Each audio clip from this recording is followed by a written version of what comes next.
Bienvenidos a Línea Fuego TV. Hoy traemos uno de los análisis más importantes que hemos preparado en este canal. No hablamos de fútbol, no hablamos de espectáculo. Hablamos de algo que afecta directamente el bolsillo de millones de familias mexicanas, el futuro de decenas de miles de empleos y la forma en que México se para frente al país más poderoso del mundo, en una negociación que va a definir los próximos 16 años del comercio en toda Norteamérica. Hablamos del TMEC y hablamos de algo que ocurrió esta semana y que casi nadie está leyendo con la profundidad que merece.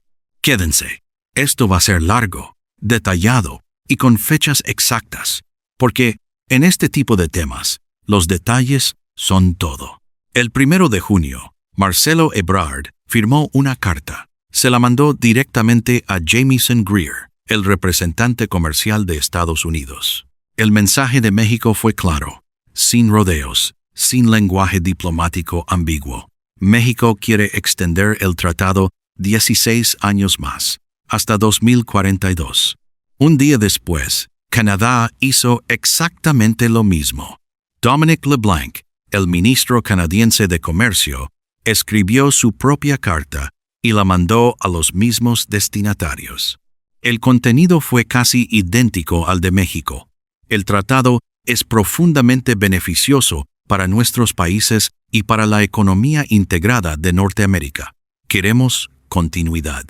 2 cartas, 2 gobiernos, una sola postura. Y eso, amigos de Línea Fuego TV, no es un detalle menor en una negociación de esta magnitud. Es la primera vez en meses que México y Canadá coinciden públicamente, por escrito y con nombre de funcionario, en exactamente lo mismo. Pero hay un tercer país en este tratado, y ese tercer país, el que tiene la economía más grande de los 3, el que más debería tener prisa en responder, todavía no ha mostrado su carta en público. Estados Unidos sí mandó algo a la Secretaría Técnica del Tratado. Eso lo confirmó el subsecretario de Comercio de México en una entrevista de radio, pero esa comunicación no se ha hecho pública. Nadie fuera del círculo cerrado de negociadores sabe qué dice exactamente, y en una negociación de este nivel, el silencio nunca es neutral. Cuando 2 partes ya pusieron sus cartas boca arriba y la tercera mantiene la suya cerrada, esa tercera parte tiene una ventaja enorme. Puede seguir negociando otras condiciones mientras los demás ya se comprometieron. Y eso es exactamente lo que está ocurriendo en paralelo. Mientras México y Canadá ya dijeron públicamente lo que quieren, Estados Unidos propuso algo más. Aranceles del 10% a productos mexicanos y canadienses por preocupaciones relacionadas con el trabajo forzoso. La oficina del representante comercial lo anunció el mismo mes en que las 3 partes deberían estar construyendo confianza, no añadiendo presión. México respondió con cautela institucional. La Secretaría de Economía dijo que confía en que esa propuesta se modificará después de las consultas formales. Es la manera diplomática de decir que esperan que no sea tan grave como suena. Pero la pregunta que hay que hacerse es otra. ¿Por qué proponer un arancel nuevo justo cuando tu socio ya extendió la mano públicamente? La respuesta tiene que ver con un mecanismo que muy poca gente conoce a fondo y que es la columna vertebral de toda esta negociación. Un mecanismo con una fecha exacta. Y esa fecha ya llegó. El TMEC no se renueva solo porque alguien lo desee. Tiene una cláusula que lo regula todo. El artículo 34.7. Esa disposición establece que el acuerdo entra en vigor por 16 años con revisiones automáticas cada 6. La primera de esas revisiones formales cae precisamente ahora, en julio de 2026. Pero revisión no significa lo que la mayoría imagina. No es una reunión informal donde 3 cancilleres se toman un café y hablan de cómo va todo. Es un mecanismo con consecuencias legales muy concretas que cambian completamente el panorama dependiendo del resultado. Si las tres partes acuerdan extender el tratado, este sigue vivo hasta 2042. 16 años de certeza legal para cualquier empresa que quiera invertir en México, en Canadá o en Estados Unidos. 16 años de reglas claras para el comercio trilateral, que ya alcanzó $1.9 billones este año. Pero si no hay ese acuerdo unánime, lo que viene es radicalmente diferente. Comienzan las revisiones anuales. Cada año, sin excepción, durante una década completa, cualquiera de los tres países puede decidir no continuar. Si eso ocurre, el tratado expira en 2036. Detente un segundo en lo que eso significa para una fábrica de autopartes en Querétaro o para un exportador de aguacate en Michoacán. No es lo mismo planear una inversión sabiendo que las reglas están fijas por 16 años que hacerlo, sabiendo que cada año alguien puede decidir que ya no le conviene. La incertidumbre tiene un costo real, y ese costo no lo paga un funcionario en una oficina. Lo paga el que arriesga su capital, el que contrata gente, el que firma un crédito a 5 años sin saber si el mercado en el que vende va a seguir abierto en 3. Por eso el 1 de julio no es una fecha cualquiera en un calendario diplomático. Es el día en que arranca formalmente la primera reunión trilateral de revisión. Los tres países sentados con el reloj del artículo 34.7 corriendo de fondo. Y aquí está el dato que conecta todo. Estados Unidos tenía una obligación previa a esta reunión. Al menos 180 días antes, su oficina comercial debía entregar al Congreso un informe con su evaluación y su postura sobre extender o no el tratado. Esa fecha límite interna era a más tardar el 3 de enero de 2026. Ese momento ya pasó. El informe en teoría ya se elaboró. Pero la postura pública, la carta abierta como la de México y Canadá, sigue sin aparecer. No estamos hablando de un país que todavía está pensando qué hacer. Estamos hablando de un país que internamente ya decidió algo y que ha elegido deliberadamente no mostrarlo todavía. No place is mine, all the Rhine. End quote. El capítulo 31 del tratado permite que cualquiera de los tres socios solicite consultas si considera que una medida del otro no es compatible con lo pactado. No hace falta demostrar daño económico. No hace falta agotar otras vías. Basta con la percepción de que algo podría afectar lo acordado. Eso es exactamente lo que está usando Washington ahora mismo. La propuesta del arancel del 10% por trabajo forzoso no nació del artículo 34.7, la cláusula de revisión que define el futuro de largo plazo del tratado. Nació de un mecanismo completamente distinto que se puede activar en cualquier momento sin necesidad de esperar ninguna fecha formal.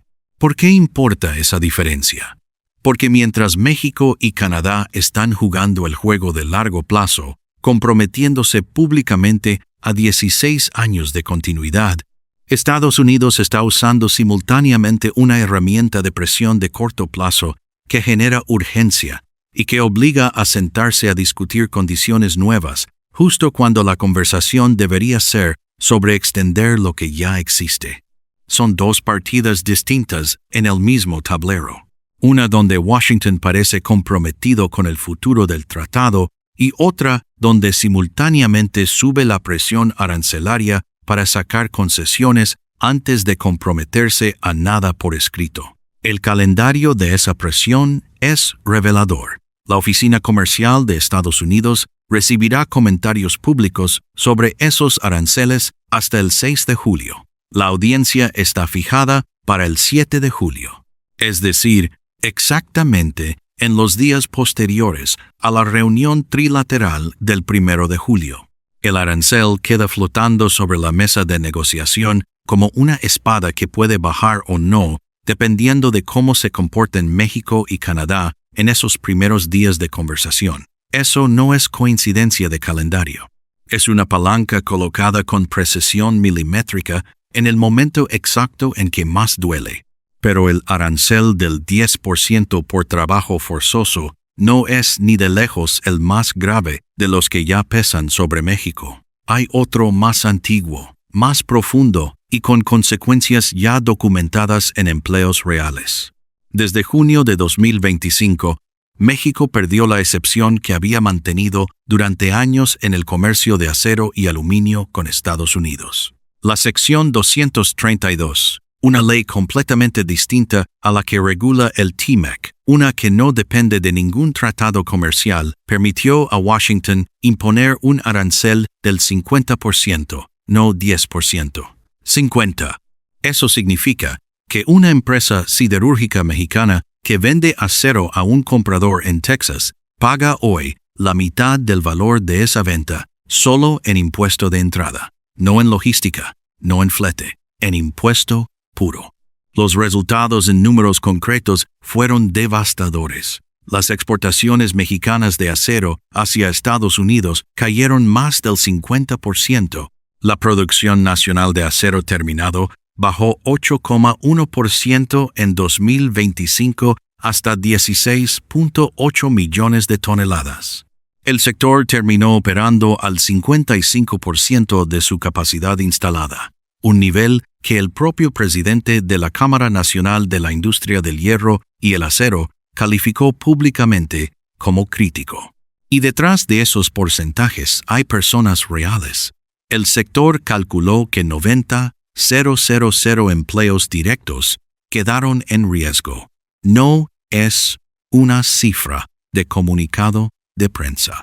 Es la cuenta exacta de cuántas familias dependen de que los hornos de las acereras mexicanas sigan encendidos. El 29 de abril de este año, en Palacio Nacional, la presidenta Claudia Sheinbaum firmó el acuerdo para el fomento de la industria siderúrgica mexicana. 19 instituciones públicas lo suscribieron. La regla central es tan simple como poderosa. El gobierno mexicano se comprometió a comprar acero mexicano para sus propias obras públicas. Solo en 2026, el gobierno necesitará alrededor de 150,000 toneladas de acero de refuerzo y 50,000 toneladas de acero estructural para carreteras, puentes, escuelas y centros deportivos. A lo largo del sexenio completo, la cifra sube a más de 1 millón de toneladas, solo para la construcción de los nuevos trenes de pasajeros. Esto importa por una razón muy concreta. Mientras Estados Unidos presiona desde afuera con un arancel del 50%, México está construyendo desde adentro un mercado que no depende de Washington para sobrevivir. No es una solución completa. El sector consume cerca de 28 millones de toneladas al año y produce apenas la mitad, pero es la diferencia entre quedarse de brazos cruzados esperando que el arancel baje algún día y usar el poder de compra del propio Estado como colchón mientras se negocia. En abril, Washington ofreció una salida parcial. Publicó las reglas para que ciertas empresas puedan reducir ese arancel del 50 al 25%, pero hay que leer la letra pequeña. Para acceder a ese descuento, las empresas mexicanas tienen que presentar planes concretos de inversión en territorio estadounidense, no en México, en Estados Unidos. Comprometerse a procesar el fundido y el colado del metal dentro de la región y convertirse en proveedoras directas de la industria automotriz pesada estadounidense. Un directivo del sector lo resumió sin rodeos. Es un mecanismo de coerción que obliga a las empresas a financiar la reindustrialización de Estados Unidos a cambio de mantener un acceso competitivo en el mismo mercado que llevan décadas abasteciendo. Ya no es libre comercio en el sentido clásico, es un peaje. Y el que cobra el peaje es el mismo que diseñó la carretera. Hay que decir algo con toda claridad, porque en redes circula mucha confusión. No es cierto que México esté a punto de abandonar el TMEC y firmar un acuerdo separado con Canadá, dejando fuera a Estados Unidos. Eso no existe, y no puede existir de esa manera, porque el tratado es trilateral por diseño. No se puede partir en dos sin renegociar el marco completo desde cero. Quien afirme lo contrario, te está vendiendo una versión simplificada de una realidad mucho más compleja. Lo que sí es real, y es lo que verdaderamente importa, es esto. México lleva meses construyendo alternativas, no para reemplazar al TMEC, sino para llegar a esta mesa de negociación sin las manos completamente vacías. Hay conversaciones con Brasil sobre biocombustibles y energía. Hay diálogos con India sobre materiales críticos y farmacéutica. El acuerdo modernizado con la Unión Europea se está acercando a su aprobación definitiva. Y la relación con España, que estuvo congelada durante años, se está recomponiendo con gestos concretos y discretos. Ninguna de esas conversaciones sustituye el mercado estadounidense, pero en una negociación, llegar con opciones reales sobre la mesa cambia el cálculo del otro lado, aunque sea de forma marginal. Y esa marginalidad puede ser exactamente lo que mueve una conversación estancada hacia un acuerdo. A pesar de toda la tensión arancelaria de los últimos meses, el comercio entre México y Estados Unidos no se desplomó. En febrero de este año, México se consolidó como el primer socio comercial de Estados Unidos por encima de Canadá, por encima de Taiwán y por encima de China. Las exportaciones mexicanas hacia ese mercado sumaron 311 millones de dólares solo en ese mes, con un crecimiento del 6,4% respecto al año anterior. En el acumulado de enero a febrero, la cifra llegó a 828 millones de dólares, un nivel histórico para ese periodo. En marzo, las exportaciones totales de México alcanzaron un récord de 700 millones de dólares con un superávit comercial de casi 6,000 millones, el más alto desde diciembre de 2020. Eso no es un dato menor. Es la prueba más concreta de que ninguno de los tres países puede desconectarse del otro sin hacerse daño a sí mismo. Estados Unidos necesita lo que México produce tanto como México necesita el mercado para venderlo. Pero esa cifra también tiene una lectura incómoda que hay que decir con la misma honestidad. Si el comercio sigue creciendo a pesar de la presión, no es necesariamente porque México haya ganado la partida. Es porque la economía de los tres países está tan entrelazada después de 3 décadas de cadenas de suministro construidas pieza a pieza que sigue funcionando incluso bajo fricción intensa. Hay una diferencia entre sobrevivir la tormenta y haber evitado que la tormenta llegara. México está sobreviviendo, y eso es mérito real. Pero confundir eso con una victoria definitiva sería un error de lectura que después se paga caro. Esa es la pregunta que sostiene todo este análisis, y la respuesta tiene varias capas que hay que desenredar con cuidado. La primera es la más simple. Si no hay acuerdo unánime el 1 de julio, el tratado no muere ese mismo día. El artículo 34.7 ya contempla ese escenario. Lo que arranca es el período de revisiones anuales. Una prórroga vigilada, donde el tratado sigue vivo pero bajo observación constante, año tras año, durante una década completa. La segunda capa es lo que ya está ocurriendo en la diplomacia silenciosa de México. El TMEC tiene paneles de resolución de disputas, tiene procedimientos formales para cuando un país considera que otro está violando las reglas pactadas. México podría estar usando esos mecanismos con mucha más fuerza para exigir que los aranceles ya activos, el del acero, el del aluminio, el que se propone ahora por trabajo forzoso, se traten como lo que son. Una fricción que debería resolverse antes de sentarse a hablar del futuro a 16 años. No, en paralelo, a esa conversación, no como moneda de cambio silenciosa. Porque quien llega a negociar bajo presión arancelaria, negocia desde una posición más débil, aunque tenga toda la razón en el fondo del argumento. Hay un contexto histórico que vale la pena nombrar porque ayuda a entender por qué la posición que está tomando México ahora no es improvisación de último momento.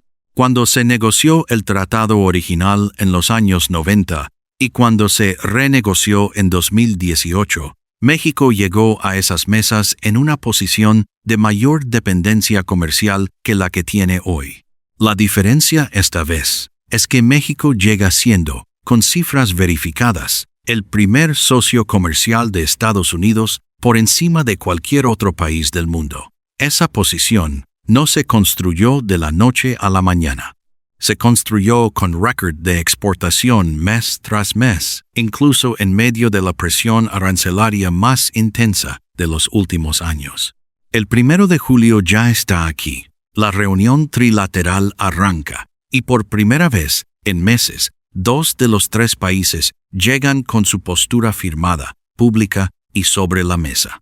Mientras el tercero, el que tiene la economía más grande de los 3, sigue guardando silencio sobre lo que realmente decidió. La pregunta que queda abierta, la que ni siquiera los negociadores pueden responder todavía con certeza absoluta, es ¿qué va a hacer Estados Unidos con ese silencio que ha mantenido hasta ahora? Y esa respuesta, la sepamos hoy o la descubramos en los próximos días, va a definir cómo funciona el comercio de Norteamérica durante los próximos 16 años. Va a definir si una empresa en Querétaro puede planear con tranquilidad una inversión a 5 años. Va a definir si los 90,000 empleos del sector siderúrgico encuentran piso firme o siguen dependiendo de un arancel que puede subir o bajar según el humor político de Washington. Lo que sí sabemos, lo que ya quedó documentado esta semana con fecha, con firma y con nombre de funcionario, es que cuando llegó el momento de comprometerse por escrito, México no dudó. Tampoco Canadá. Falta ver quién más se anima a firmar. Esto es Linea Fuego TV. Si llegaste hasta aquí, ya entiendes esta historia mejor que la mayoría de lo que vas a leer hoy sobre el tema. Suscríbete, activa la campana y déjanos en los comentarios desde qué estado de México nos estás viendo. Leemos cada uno. Nos vemos en el próximo video cuando tengamos la respuesta que todavía falta.